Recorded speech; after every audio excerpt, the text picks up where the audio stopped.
시청자 여러분 안녕하십니까? 출발 성공 투자 후반부 이어갑니다. 온인주입니다. 안녕하세요. 이혜은입니다. 빠르게 글로벌 원샷 보면서 미국 증시 먼저 정리해 보겠습니다. 3대 지수 하락으로 마무리를 했던 간밤 미증시였습니다. 분위기를 끌어내렸던 건 달러, 유가, 거기다가 지금 국채 수익률까지 트리플 강세가 끌어내린 영향이 컸습니다. 그나마 나스닥이 0.02% 약보합권에서 마감하면서 방어를 해줬고 다우존스 지수와 S&P 500 지수는 점차적으로 낙폭을 키워가면서 전약, 후약의 흐름을 나타냈습니다. 자, 그래도 장 전에는 분위기가 나쁘지 않았습니다. 매파로 분류되는 두 연준 위원들이 발언을 내놨는데 비교적 이전보다 온화한 분위기가 감도는 발언을 내놓으면서 오늘 시장 좀 상승을 하려나? 라는 분위기가 감지되기도 했습니다. 그런데 정작 감산 발표가 나오고 이렇게 되면서 시장이 함께 하락이 나왔고요. 또 중국의 8월 서비스업 PMI가 발표가 됐습니다. 51.8로 발표가 되면서 시장 예상치를 밑도는 수치가 나왔거든요. 이제 유가 수요가 좀 줄어들겠다라는 분위기가 또 감지가 되면서 유가가 살짝 흘러내리는 듯한 분위기가 나타났는데 그에 사우디와 러시아가 한번 신호탄을 던졌습니다. 자, 애플과 항공주, 테슬라 이렇게 특징주 세 종목으로 정리를 해봤습니다. 애플 같은 경우는 애플의 주문자 생산 부착 방식으로 생산을 하고 있는 폭스콘의 매출이 8%가량 줄어들었다라는 소식이 들리면서 애플 주가가 좀 흔들리는 모습을 장 초반부터 좀 보이다가 이후부터 점차적으로 그나마 좀 힘을 내서 0.1% 강보합권에서 마감을 했습니다. 유가가 치솟으면 가장 울상이 되는 섹터가 바로 항공 섹터죠. 항공주가 일제히 약세를 나타냈습니다. 2%대 약세 흐름 보여줬는데 국내 항공주 흐름도 오늘 좀 유심히 지켜보셔야 되겠다라는 생각이 들고요. 테슬라는 최근에 악재도 좀 많았습니다만 중국의 8월 판매가 전년 동기와 비교했을 때 9%가량 늘어났다라는 이야기가 흘러나오면서 4.7%, 5% 가까운 상승폭 보여줬습니다. 자, 대체 유가가 어떻게 움직였길래 이렇게 시장을 흔드는 정도였을까요? 사우디 국영 언론인 SPA에서 12월까지 100만 배럴 감산할 것이다라고 발표를 내놨습니다. 언제 발표를 했는지 이 그래프만 보셔도 아시겠죠. 빨강색으로 표시한 부분에 사우디 감산 발표가 나왔고 바로 분봉이 치솟는 모습을 보여줬습니다. 한때 90달러 선까지도 육박하는 모습을 보여줬다가 점차적으로 그나마 조금 안정세를 찾으면서 86달러 선에서 마무리를 하기는 했는데 앞으로 국제유가 흐름이 계속해서 불안정한 흐름을 보이면서 우상향을 그릴 거란 우려에는 변함이 없습니다. 자, 다시 인플레이션이 도래하게 되는 걸까요? 일단 장 전에 나왔던 연준 위원들의 발언들은 괜찮은 분위기였습니다. 로레타 메스터 총재는 매파로 분류되는 인물이지만 투표권은 없습니다. 추가 금리 인상은 충분히 가능하지만 데이터에 따라서 결정하겠다라는 발언을 유럽에서 내놨습니다. 이전 주에도 전주에도 발언을 내놨는데 사실 그때와 비교했을 때 큰 변화는 없습니다. 어느 정도 시장에서 예상했던 내용의 발언이 내놨다라고 해석을 해볼 수가 있겠고 크리스토퍼 윌러 이사는 매파로 분류되고 투표권이 있는 인사입니다. 인플레이션 데이터 긍정적이고 고용시장도 괜찮다.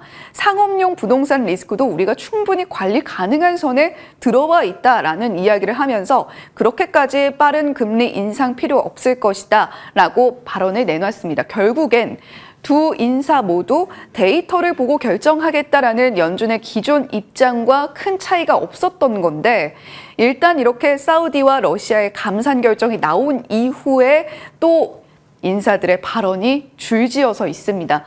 투표권이 있는 인사들과 없는 인사들 그리고 매파인지 중립인지 비둘기파인지 한번 정리를 쫙 해봤는데요. 일단 연준의 이사진들은 고정적으로 투표권을 가져가고 뉴욕 총재도 역시 고정적으로 매년 투표권을 가져갑니다. 지역은행 총재들만 4명이 번갈아 가면서 투표권을 가져가게 되는데 투표권이 있는 인사들의 발언이 많이 이번 주에 자리하고 있으니까요. 어떤 발언 내놓는지 저희 당잠사에서도 발언 나오는 대로 속속 전해드리도록 하겠습니다. 반도체와 전기차는 간밤에 어떤 흐름 나타냈을까요? 필라델피아 반도체 지수는 0.03% 강보합권 선에서 마감을 했습니다. 퀄컴과 인텔은 이슈가 좀 있었는데 퀄컴 같은 경우는 지금 아무래도 IAA 모빌리티가 진행 중인 만큼 관련 소식이 들려왔습니다. BMW와 벤츠의 반도체 공급 계약 맺었다라는 소식이 들려오면서 퀄컴이 1%대 상승을 보여줬고요. 인텔은 타워 반도체와 파운드리 계약 소식이 들려오면서 소폭 상승하면서 마무리를 했습니다. 전기차는 혼조세 대체로 보여줬는데 테슬라는 말씀드렸던 것처럼 중국 내에서의 점유율 높여나가고 있는 퍼포먼스가 보여지면서 상승이 나왔고요. 다른 종목들은 의미 있는 흐름은 나타내지 못하는 모습 살펴볼 수가 있었습니다. 네, 이렇게 간밤 뉴욕 증시 흐름 자세하게 짚어봤는데 최근 들어서 유가도 그렇고 달러도 그렇고 저희가 신경 써야 되는 부분들이 상당히 많이 있는 것 같습니다. 예, 사실은 유가의 방향과 달러의 방향이 연동해서 움직이는 경향이 있습니다. 어제 집중적으로 유가에 대한 이야기를 좀 해드렸는데요. 연속기획 형식으로 오늘 준비를 했습니다. 다양한 이야기 유가로 풀어볼 수 있습니다. 하나하나 좀 보겠습니다. 어제 좀 정리를 해드리긴 했는데 간밤 미 증시에서 가장 크게 주목받은 이슈가 단연 유가였습니다. 수요와 공급 모두 지금 유가 상방 압력을 가할 만한 부분이 훨씬 더 많다는 점 어제 쭉 정리를 해드렸습니다. 그리고 간밤 서부 텍사스산 원유 WTI는 연중 최고치 또다시 경신했고요. 심지어 브렌트유는 배럴당 90달러 돌파까지 했습니다. 작년 11월 이후 처음 보는 90달러대인데요. 왜 이러는 걸까요? 수요도 공급도 모두 유가의 상방을 자극할 만한 부분이 많은 상황입니다. 중국 경기가 만약에 살아나면 중국 공장 많이 가동이 되고 기름 많이 쓰겠죠. 소비단 자극할 만한 이슈인데 여기에 지금 공급 문제까지 더해지고 있습니다. 미국에서 안에 이제 곳간에 쌓아두고 있는 기름 계속 줄어들어서 연중 최저치. 그러면 이건 공급 문제이기도 하지만 계속 곳간에 기름이 없으면 비축을 해야겠죠. 추가로 기름을 사서 채워 넣어야겠죠. 그건 또다시 이제 수요 문제로 이전이 될 수 있습니다. 그리고 간밤 유가를 자극한 가장 큰 이슈는 이거였습니다. 업데이트를 해봤는데요. 어제 화면에 이제 추가된 내용들 기입을 해봤습니다. 오펙 플러스 사우디와 러시아 중심으로 지금 감산의 합의를 9월부터 해서 돌입을 한 상황인데 10월에 또 할 것이다 라는 부분 어제 정리해드렸습니다만 간밤 나왔던 내용은 10월이 아니라 예상했던 것보다 더 길게 연내 끝까지 감산하겠다는 내용입니다. 하루에 사우디는 100만 배럴, 하루에 러시아는 30만 배럴, 총 130만 배럴씩 감산을 하겠다는 건데 참고적으로 100만 배럴이라고 하면 리터로 환산하면 1억 5,890만 리터가 됩니다. 사우디에서만 하루에 이만큼 감산을 하겠다는 거죠. 계속해서 이제 공급 자금 요인이 많습니다. 자, 여러 가지 이제 외교적 변수도 고민의 대상입니다. 지금 미국 유가 상승을 억제해서 인플레이션, 물가를 좀 낮추기 위해서 사활을 걸고 있는데 이게 웬걸요. 유가가 튀어버리면 다시 물가가 고개를 들 수밖에 없는 그런 구조입니다. 그래서 G20 회의에서 미국이 사우디와 어떤 긍정적인 논의가 나오는지 여부에 따라서 이제 유가 방향이 좀 갈릴 텐데 핵 합의가 또 이제 변수로 떠오르고 있습니다. 앞으로 계속해서 미국과 사우디, 러시아 간의 이제 관계, 그리고 이 안에 이란 문제까지 어떻게 이제 관계성의 흐름으로 가게 될지 체크를 해보셔야겠고요. 그 밖에 이제 미국의 원유 재고나 중국 부양책에 대한 흐름도 유가와 연동해서 움직입니다. 같이 체크를 해보셔야겠습니다. 우리는 투자의 관점에서 이 두 가지로 분류해서 볼 수 있습니다. 물가의 상승은 결국 물가의 부담, 이제 에너지 쪽으로 매크로는 좋지는 않은 모습인데 그 안에서 에너지의 호재로 볼 수 있습니다. 그렇게 되면 간밤 미증시에서 보셨던 에너지의 강세 흐름, 그 이유와 맞닿아서 우리나라도 이제 볼만한 포인트들이 있는데요. 작년에 정리해드렸던 내용, 어제 보여드렸던 화면 또 그대로 가지고 왔습니다. 기름이 비싸지면 대체 수요 쪽이 어디로 흘러가게 될까요? 원전, 풍력, 태양광, 화력, 그리고 여기에 이제 전기차 이런 대체 수요 에너지 쪽에 신재생으로 주목을 받을 개연성이 있고요. 여기에 우리나라는 이제 조선이 좀 특화가 되어 있기 때문에 조선에 대한 반사 수혜 기대감도 이어서 생각을 해볼 수 있습니다. 1차적으로는 정유화학이겠지만 기름 가격이 올라가면 그 기름으로 모든 제품을 만들기 때문에 공산품들의 가격 상승과 그리고 원자재 상승이 또 맞닿아 있죠. 원자재 상승과 화학, 비료 등이 상승하면 식량 안보와 결부되는 문제입니다. 음식료 관련 기업들은 또 호재로 받아들일 개연성이 있습니다. 인플레이션 상시화도 어제 체크해드렸는데 결국에는 이제 물가가 비싸지고 대기업 입장에서는 인건비 낮추는데 더 주목을 할 수밖에 없습니다. 인건비 낮추는 방안으로 자동화 시스템, 로봇 AI 등등도 생각을 해볼 수 있습니다. 그리고 간밤 미증시에서는요. 테마주 중에서 마리화나 테마가 가장 크게 급등을 했고 두 번째로 크게 뛴 테마가 바로 우라늄 테마였습니다. 이미 원전은 반응을 하고 있다는 거고요. 테마 섹터 안에 있는 종목들의 반응이고 원전 테마 ETF는 52주 신고가를 달렸습니다. 1년 차트고요. 간밤 급등을 하면서 전 고점 돌파하는 움직임이 나왔습니다. 이런 연결고리는 계속 좀 체크를 해보셔야겠습니다. 자, 여러 가지 이제 생각해 볼 만한 부분들이 있습니다. 추가해서 정리를 해보겠습니다. 왜 사우디는 감산을 저렇게 강하게 해서 유가를 올리고 싶어 할까라는 부분. 생각을 해볼 수 있는 부분은 네옴시티의 나비 효과도 놓칠 수 없는 포인트입니다. 월스트리트 저널의 9월 1일 현지 시간 보도 내용인데요. 아람코에서 연내 사우디 증시의 상장 매각 두 개 다 고민을 해서 추진을 하고 있다는 보도가 나왔습니다. 규모가 한 66조 원 규모로 지금 추산되고 있습니다. 아시겠지만 2019년에 12월에 아람코 일부를 IPO를 했죠. 1.5% IPO를 했는데 역사상 처음 보는 최대 IPO를 기록했습니다. 그때가 39조 원 정도가 되는데 현재 이거보다 더 큰 규모를 추진하고 있다는 보도가 나옵니다. 월스트리트 저널에서는 그 이유를 이렇게 다루고 있습니다. 추정되는 건 아람코에 대해서 볼 수 있는데 빈살만 왕세자가 지금 추진하고 있는 경제계획 자금 마련이 필요해서라고 추정을 합니다. 아람코는 빈살만의 금고지기라고 표현이 되죠. 빈살만 왕세자가 이끌고 있는 쪽이기 때문입니다. 그러면 이제 경제계획을 자세히 보셔야 하는데요. 빈살만 왕세자의 경제계획은 비전 2030이라는 이름 하에 아랍에미리트의 두바이를 대체하는 수도 리야드와 신도시 네옴시티를 경제 중심지로 육성하겠다는 그런 내용입니다. 그러나 이것이 꼭 호재로만 볼 수 있는 것인가 여러 가지 리스크 요인은 놓칠 수는 없습니다. 굉장히 많은데요. 이게 물리적으로 가능한 것인가? 이 네옴시티 안에 이 계획 안에 더 라인이 포함이 돼 있죠. 길이 170km, 높이 500m, 너비 200m 굉장히 큰 도시를 100% 친환경 에너지로 굴리겠다라는 부분. 많은 전문가들은 그거 물리적으로 불가능하다라고 지적을 하고 있는 상황이고요. 그리고 여기에서 우리나라 지금 중동 그 수주를 따내기 위해서 굉장히 많은 대기업들이 들어가 있는 상황입니다. 그런데 2000년대 초중반에 있었던 중동 건설 붐을 한번 기억해 보실까요? 그때는 소문난 잔치였는데 실질적으로 나중에 보니 마진이 별로 없었다. 많이 따내긴 했는데 이게 마진 구조가 좋지 않아서 후폭풍이 있었다는 기억이 있습니다. 이번에도 과연? 이라는 물음표 달 수 있겠고요. 수주 경쟁에서 중국 등과 경쟁을 해서 우리나라가 우위를 점할 수 있을까에도 물음표가 달려 있습니다.